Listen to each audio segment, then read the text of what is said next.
Hari ini kita akan sama-sama belajar firman Tuhan ya dengan tema menang atas godaan dosa. Saudara, dalam hidup ini kita baik atau tidak, kita tua atau muda, kita rohani atau tidak rohani, yang namanya godaan itu pasti datang. Ya, namanya godaan itu pasti menghampiri hidup kita. Mau sekuat apapun kita, pasti godaan itu akan datang. Terutama godaan dosa. Tapi ya, kita diberikan kuasa oleh Tuhan untuk bisa menang melawan setiap godaan itu. Nah, hari ini kita akan sama-sama belajar dari firman Tuhan bagaimana supaya kita ini bisa menang atas setiap godaan dosa. Saya ingin kita sama-sama belajar hari ini dari firman Tuhan yang terambil dari Roma pasal yang ke-7 ayat yang ke-19 mulai. Roma pasal 7 ayat ke-19 berkata begini, sebab bukan apa yang aku kehendaki, yaitu yang baik yang aku perbuat, melainkan apa yang tidak aku kehendaki, yaitu yang jahat yang aku perbuat. Jadi jika aku berbuat apa yang tidak aku kehendaki, maka bukan lagi aku yang memperbuatnya, tetapi dosa yang diam di dalam aku. Demikianlah aku dapati hukum ini, jika aku menghendaki berbuat apa yang baik, yang jahat itu ada padaku. Sebab dalam batinku aku suka akan hukum Allah. Tetapi dalam anggota-anggota tubuhku aku melihat ada hukum lain yang berjuang melawan hukum akal budiku dan membuat aku menjadi tawanan hukum dosa yang ada dalam anggota-anggota tubuhku. Ayat 24 berkata, aku manusia celaka, siapakah yang akan melepaskan aku dari tubuh maut ini? Ayat 25, syukur kepada Allah oleh Yesus Kristus Tuhan kita. Jadi dengan akal budiku aku melayani hukum Allah, tetapi dengan tubuh insaniku aku melayani hukum dosa. Iya, saudara yang terkasih dalam nama Tuhan Yesus, ya. Perkataan ini keluar bukan dari seorang pelacur, ya. Perkataan ini keluar bukan dari seorang preman atau narapidana. Perkataan ini keluar bukan dari seorang pendosa yang berkata, aku manusia celaka. Perkataan ini keluar dari seorang rasul, ya, yang namanya adalah Rasul Paulus. Dia mengerti benar bagaimana perjuangan untuk melawan dosa itu tidak mudah. Sampai hari ini saya juga menghadapi banyak konseling yang masuk, semua berkata, Bu, susah sekali untuk keluar dari dosa. Bu, saya rasanya berat, saya rasanya tidak sanggup lagi untuk keluar dari dosa, Bu. Ya, ada begitu banyak orang yang datang, saudara, dan keluhan mereka sama, mereka tidak bisa lepas dari dosa. Rasul Paulus berkata, aku ingin melakukan yang baik, tapi yang aku lakukan justru sebaliknya, yang jahat. Ya, dia berkata, padahal di dalam hatiku dan batinku ini, aku mencintai hukum-hukum Tuhan. Ya, dia bilang, aku mencintai hukum-hukum Allah, aku menyimpan dalam batinku, aku suka akan hukum Allah. Artinya apa? Di dalam hati Rasul Paulus, dia menyimpan firman Tuhan. Tapi dia berkata, tetapi di dalam anggota-anggota tubuhku ini, aku melihat ada hukum lain yang berjuang melawan hukum akal budiku dan membuat aku menjadi tawanan hukum dosa yang ada di dalam anggota-anggota tubuhku. Ini adalah sesuatu yang Rasul Paulus alami ketika dia belum mengenal Kristus secara pribadi. Dia ditaklukkan di dalam hukum dosa, dia ditaklukkan pada keinginan dosa, bahkan seluruh anggota tubuhnya ditaklukkan pada hukum dosa. Dia stres dengan hidupnya, dia berkata, aku ini manusia celaka. Ya, siapakah yang dapat melepaskan aku dari tubuh maut ini? Ayat 25, saudara lihat di sana dia bilang apa? Setelah dia bertanya, siapakah yang akan melepaskan aku dari tubuh maut ini? Dari tubuh celaka ini? Ayat 25 dia berkata, syukur kepada Allah oleh Yesus Kristus Tuhan kita. Bagaimana cara yang pertama agar manusia terbebas dari hukuman dosa dan godaan dosa? Yang pertama, Tidak ada lain dan tidak ada bukan apa yang Rasul Paulus katakan pada hari ini bagi kita semua. Dia bilang hanya satu yang pertama yang bisa melepaskan kita semua dari tubuh dosa dan tubuh celaka kita ini, yaitu hanya satu, oleh Yesus Kristus Tuhan kita. Mengapa hanya Kristus yang sanggup melepaskan kita dari hukuman dosa? Karena Kristus sudah menjatuhkan hukuman dosa atas dagingnya. Kematian Kristus di atas kayu salib itu membawa kebangkitan kita di dalam Dia, dan itu juga melambangkan kematian kita atas daging. Ya, kita semua harus menang atas dosa. Kita harus menang atas daging kita. Ya, sekalipun godaan itu setiap hari datang, bahkan setiap menit, setiap detik dalam hidup kita. Tetapi Rasul Paulus berkata, siapa yang bisa memenangkan aku dan melepaskan aku dari tubuh maut ini selain Yesus Kristus Tuhan. Hanya perjumpaan pribadi dengan Tuhan Yesuslah bisa membuat seseorang itu bertobat, meninggalkan jalan yang jahat dan berbalik kepada kehidupan dalam kebenaran. Siapa Rasul Paulus yang menulis ini? Dia merasakan dan dia mengalami benar apa yang dia tulis. Mengapa dia bisa menulis sesuatu yang begitu dalam bagi kita semua hari ini, yaitu firman ini? Ya, karena dia adalah orang yang mengalami bagaimana dia bisa menang terhadap dosa, karena dia adalah seorang pendosa. Dia dulu pembunuh, ya, dia adalah seorang yang penghujat. Dia berkata dia seorang yang ganas, bahkan dia menganiaya orang-orang. Itu adalah sebuah kejahatan, belum lagi dosa-dosa yang lain. Orang pasti kalau sudah melakukan dosa itu ada banyak dosa lain. Tetapi ketika dia berjumpa dengan Kristus, dia bisa berkata, ya, aku melupakan apa yang ada di belakangku, aku berlari pada tujuan panggilan surgawi. Rasul Paulus berkata, tidak ada yang lain yang bisa menyelamatkan kita, membebaskan kita dari hukuman dosa, dari godaan dosa itu selain daripada Yesus Kristus Tuhan. Dia yang sudah melucuti segala keinginan daging di atas kayu salib. Dia menyatakan dirinya, dia menang atas daging kita. Kenapa, saudara? Karena kalau kita mau berkenan pada Tuhan, maka kita harus berhasil mematikan kedagingan kita. Dan Yesus memberikan kita teladan. Dan Yesus yang sudah mengalahkan daging, dia adalah anak Allah tapi dia juga manusia. Dia bisa dikuasai dosa tapi dia terbukti tidak melakukan dosa. Itu Yesus.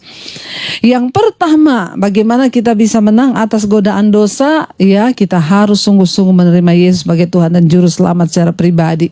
Kita harus sungguh-sungguh membuka hati kita bagi Dia. Kita harus sungguh-sungguh mengundang Kristus masuk dalam hidup kita, mengambil alih seluruh aspek hidup kita, mengubahkan kita sesuai dengan firman-Nya, agar kita bisa menang atas dosa. Yang kedua, saudara, bagaimana kita apa yang harus kita lakukan agar kita menang atas semua godaan dosa? Kalau tadi Rasul Paulus berkata, ya, aku manusia celaka.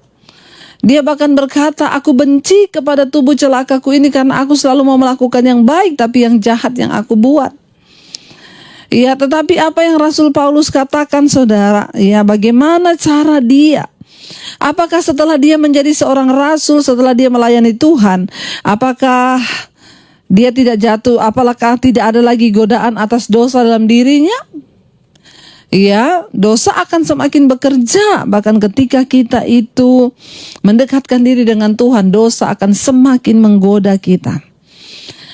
Tapi ini yang Rasul Paulus bilang, bagaimana cara untuk kita bisa melepaskan diri dari dosa. Ayat 1 Korintus pasal yang ke-9 ayat yang ke-25 mulai dia berkata begini, tiap-tiap orang yang turut mengambil bagian dalam pertandingan menguasai dirinya dalam segala hal. Mereka berbuat demikian untuk memperoleh mahkota yang fana, tetapi kita untuk memperoleh mahkota yang abadi. Ayat 26, sebab itu aku tidak berlari tanpa tujuan dan aku bukan petinju yang sembarang saja memukul. Ayat 27 dia berkata, tetapi aku melatih tubuhku dan menguasainya seluruhnya, supaya sesudah memberitakan Injil kepada orang lain, jangan aku sendiri ditolak. Cara yang kedua, bagaimana kita bisa menang terhadap godaan dosa. Tadi kita sudah tahu yang pertama, terima Yesus sebagai Tuhan dan Juru Selamat. Bangun hubungan pribadi dengan Tuhan. Maka Yesuslah yang sanggup memenangkan kita, memberikan kita kemenangan untuk bebas dari hukuman dosa. Pertanyaannya, apakah setelah orang mengikut Yesus, percaya Yesus, dia bebas dari godaan dosa? Apakah setelah kita menerima Yesus terus kita ini hidup tanpa godaan? No. Godaan selalu ada di mana saja. Di gereja ada godaan, banyak sekali di gereja godaannya. Tapi yang kedua, Rasul Paulus mengajarkan kepada kita bagaimana supaya kita menang. Dia bilang, aku melatih tubuhku dan menguasainya seluruhnya, supaya sesudah memberitakan Injil kepada orang lain, jangan aku sendiri ditolak. Cara yang kedua untuk kita bisa menaklukkan setiap godaan dosa dalam hidup kita itu apa? Mari latih tubuhmu, saudara. Ya, ayat 25 tadi 1 Korintus 9 dia berkata ayat 25, tiap-tiap orang yang turut mengambil bagian dalam pertandingan menguasai dirinya dalam segala hal. Mereka berbuat demikian hanya untuk memperoleh mahkota yang fana, tapi kita untuk memperoleh mahkota yang abadi. Saudara, ya, tidak ada orang yang bisa mendapatkan perkenanan Tuhan kalau dia tidak bisa menaklukkan dan menguasai dirinya sendiri. Musuh terbesar kita yaitu diri sendiri. Ya, bukan orang lain, bukan setan. Setan itu bukan musuh terbesar kita. Setan itu tidak akan pernah mampu membujuk kita, menaklukkan kita di bawah kehendaknya kalau dia tidak membuat kerjasama dan kesepakatan dengan diri kita. Karena itu musuh terbesar adalah diri kita sendiri. Mari kita belajar menaklukkan diri kita, saudara. Ya, ketika orang bisa menaklukkan dirinya, ya, maka dia bisa menguasai dirinya dalam segala hal. Makanya dalam kitab Amsal dikatakan, seorang yang tidak dapat menguasai dirinya, dia seperti kota yang roboh temboknya. Kota pada zaman dulu itu, tembok bagi sebuah kota berbicara tentang perlindungan. Tembok itu berbicara tentang pagar. Ya, kota itu akan menjadi aman kalau masih ada pagar di sekelilingnya. Nah, Alkitab berkata orang yang tidak dapat menguasai diri itu seperti kota yang temboknya roboh. Mari kita menjadi orang Kristen yang mampu menguasai diri kita, saudara. Bukan terombang-ambing, bukan terbawa arus, tapi kita mau jadi orang-orang yang menguasai diri kita sendiri. Rasul Paulus dengan tegas berkata, aku melatih tubuhku dan menguasainya seluruhnya. Ketika dia belum mengenal Kristus, dia bilang tubuhku ini celaka.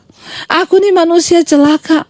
Ada satu kekuatan lain dalam tubuhku yang bekerja dan menaklukkan aku kepada hukum dosa. Tetapi syukur kepada Allah oleh Yesus Kristus, dia diberikan kemenangan. Setelah kita menerima Yesus sebagai Tuhan dan Juru Selamat, kita sudah hidup dalam kemenangan.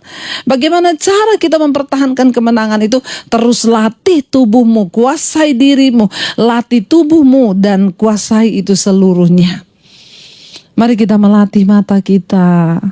Mari kita melatih ucapan kita. Mari kita melatih perbuatan kita.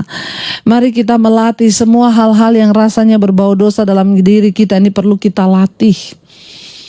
Iya, kalau mata kita ini suka melihat hal-hal yang tidak kudus, mari kita mulai latih dengan melihat hal-hal yang kudus. Membaca Alkitab, mendengarkan khotbah. Harus dilatih. Kenapa, saudara? Karena kekristenan itu latihan. Latihan badani terbatas gunanya. Tapi latihan rohani itu berguna untuk kehidupan yang kekal. Untuk bisa mencapai perkenanan Tuhan, kita harus melatih hidup kita dan diri kita. Kita harus melatih hidup kita untuk beribadah. Kita harus melatih diri kita untuk melakukan apa yang berkenan di mata Tuhan, saudara. Ya, Rasul Paulus berkata, aku melatih tubuhku dan menguasainya seluruhnya, supaya sesudah aku beritakan Injil, jangan aku sendiri ditolak. Kalau ditolak Tuhan itu sangat-sangat berbahaya, saudara, ya. Tetapi mari kita mau berlatih agar kita ini jangan ditolak Tuhan. Yang pertama yang harus kita lakukan, bagaimana tadi untuk bisa menang atas godaan dosa? Yang pertama, terima Yesus sebagai Tuhan dan Juru Selamat. Biarkan dia datang menguasai hidupmu. Yang kedua adalah latihlah dirimu, saudara. Kuasai dirimu dalam segala hal. Ya, supaya apa? Supaya kita ini berkenan kepada Tuhan. Supaya kita ini tidak ditolak kepada Tuhan. Yang ketiga, bagaimana kita bisa menang atas godaan dosa? Yang ketiga adalah berdoa dan berjaga-jaga. Firman Tuhan berkata dalam Injil Matius 26 ayat 41, Tuhan Yesus berkata kepada murid-muridnya, berjaga-jagalah dan berdoalah, supaya kamu jangan jatuh ke dalam pencobaan. Roh memang penurut tetapi daging lemah. Yesus memberikan sebuah pesan kepada murid-muridnya, berdoalah dan berjaga-jagalah. Bagaimana cara kita berjaga-jaga? Yaitu dengan berdoa. Orang yang banyak berdoa, dia juga berjaga-jaga. Berdoa dan berjaga-jagalah supaya kamu jangan jatuh ke dalam pencobaan. Karena apa? Roh memang penurut, tapi daging ini lemah. Itu yang Rasul Paulus maksud, aku ingin melakukan yang baik, yang jahat yang jadi. Kenapa? Karena dalam batinnya itu ada hukum Tuhan, tapi daging ini bertentangan dengan hukum Tuhan. Daging kita ini tidak akan pernah rela melakukan kehendak Tuhan. Karena ingat, dalam diri manusia itu ada keinginan daging, percabulan, kenajisan, hawa nafsu, nafsu jahat, iri hati, kebencian, dendam, amarah, keserakahan. Rupa-rupa kejahatan ada di dalam daging kita. Tapi barang siapa yang hidup menurut daging, dia akan mati binasa. Tapi jika oleh Roh engkau matikan perbuatan dagingmu, maka kamu akan hidup, kata firman Tuhan. Makanya ayat ini berkata, berjaga-jagalah dan berdoalah, karena roh memang penurut tapi daging lemah. Ya, mari kita sadari, bapak-bapak, jangan sampai berulang kali jatuh dalam perselingkuhan. Ya, kenapa? Karena roh memang penurut tapi daging kita ini lemah. Salah satu cara untuk kita ini bisa berjaga-jaga adalah apa? Yang pertama, kenali dirimu sendiri. Orang yang menguasai diri tadi itu diawali dengan mengenali siapa dirinya. Tidak ada orang lain yang bisa mengenali saudara selain diri saudara sendiri. Tidak ada pendeta hebat, nggak ada psikolog hebat. Yang ada itu Anda sendirilah yang bisa mengerti diri Anda. Mari kita tahu dan belajar tentang diri kita. Oh, aku ini tuh ya sukanya jatuh dalam dosa itu kalau misalnya aku lagi stres, itu aku suka pikirannya macam-macam, Bu. Saya banyak tuh dapat konseling ya. Bu, kenapa ya? Saya kalau stres itu larinya pengen lihat film porno ya. Ada bapak-bapak, saya tuh kalau stres di rumah, Bu, berantem sama istri, saya larinya ke tukang panti pijat. Ya, mari kenali dirimu. Sehingga ketika engkau kenali dirimu, oh aku ini sering jatuh waktu stres. Nah, ketika engkau stres, jangan menyendiri, cari teman untuk berbagi. Ya, atau dekatkan diri dengan Tuhan. Ketika engkau stres, dengerin banyak khotbah. Itu artinya engkau mengenali dirimu dan engkau berkuasa atas dirimu dan engkau bisa menaklukkan dirimu sendiri. Jangan tunggu, oh saya ini harus minta ini. Enggak, kenali dulu dirimu. Ya, saya itu jatuh itu waktu sendiri. Saya sering kali ketika sendiri itu jatuh. Ya, pikirannya kemana-mana, lalu akhirnya mulai lihat-lihat gambar yang gak benar. Kenali dirimu, saudara. Kitalah yang paling mengerti diri kita. Makanya saya selalu berkata, gak ada orang lain bisa tolong. Engkaulah yang harus mengenali dirimu. Kapan kamu paling merasa gampang tergoda untuk melakukan dosa? Kenali. Saya, Bu, kalau mulai stres sukanya larinya ke rokok, Bu. Akhirnya saya merokok lagi. Ya, jadi ketika engkau sudah mulai banyak tekanan, datang ke hadirat Tuhan. Kendalikan dirimu, ya. Kenali kelemahanmu. Hari ini saya minta saudara agar kita ini bisa menang dari godaan dosa. Mari kenali kelemahan-kelemahanmu. Ada orang yang lemah dalam hal seks, ada yang lemah dalam hal uang. Ya, sehingga bisa jatuh berbuat dosa. Ada yang lemah dalam apa lagi? Ya, rasa gila hormat. Ada loh orang-orang itu yang pengen dihormati, saudara. Ini juga dosa. Ya kalau nggak dihargai itu marah. Di gereja banyak tuh, saya tuh udah begini ndak dihargai loh, saya tuh udah begini ndak. Ya mari kita bertobat saudara ya. Dan kita mulai mengenali diri kita. Waktu kita mengenali diri kita, itu akan membantu kita untuk gampang keluar. Dosa mana yang paling berbahaya bagi saya? Dosa mana yang paling gampang tergiur? Apakah pornografi? Apakah macam-macam? Ya kesombongan, iri hati, dendam, atau apapun.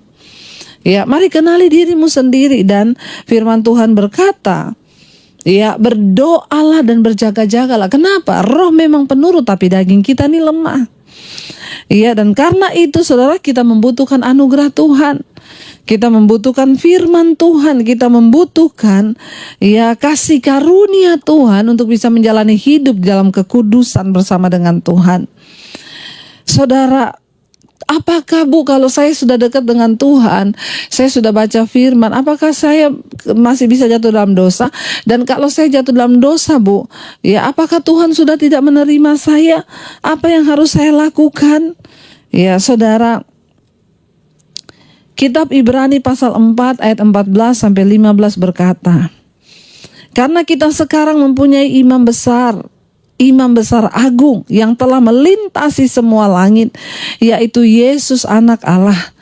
Baiklah kita teguh berpegang kepada pengakuan iman kita. Sebab apa? Imam besar yang kita punya bukanlah imam besar yang tidak dapat turut merasakan kelemahan-kelemahan kita.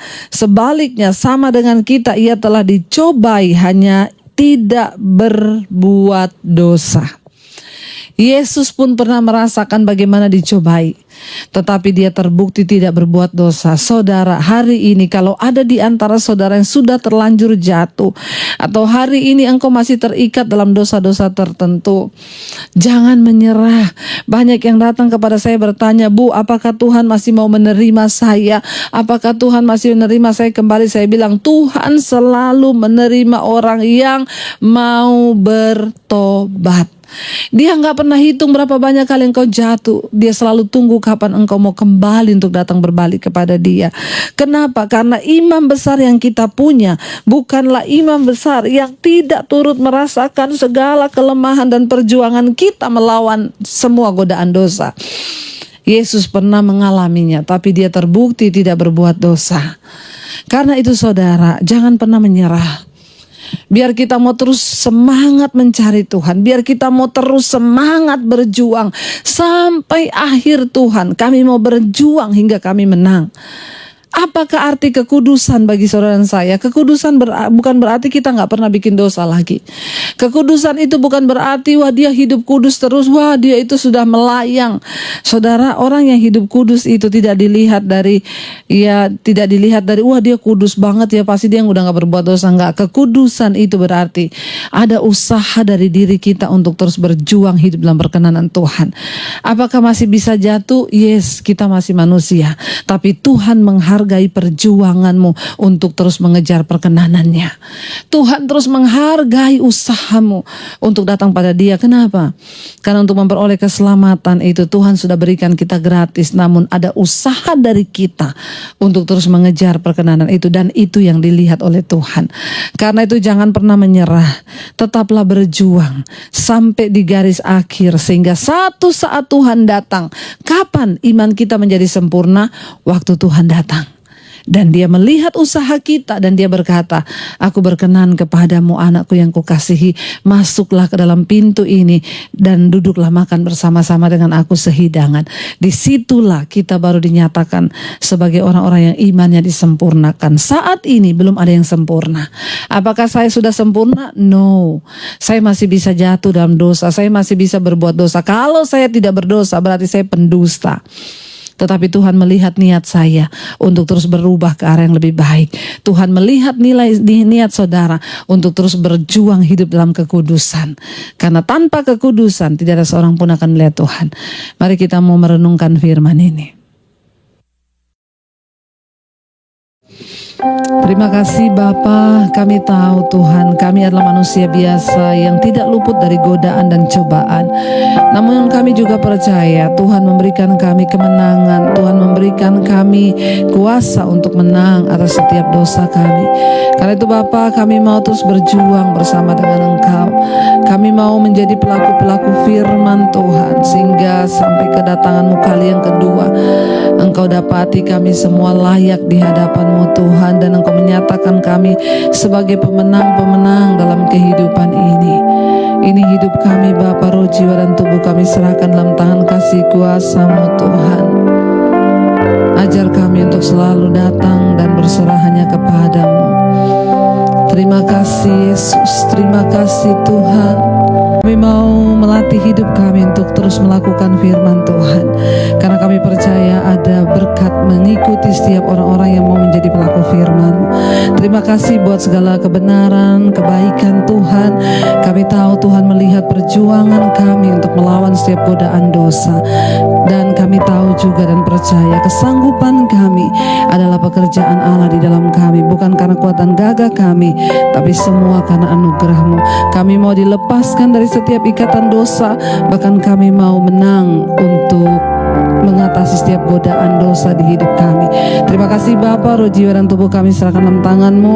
Roh Kudus mampukan setiap kami. Di dalam nama Tuhan Yesus kami berdoa dan bersyukur. Kami percaya kami adalah pemenang bersama dengan Tuhan. Dalam nama Yesus, haleluya, amin.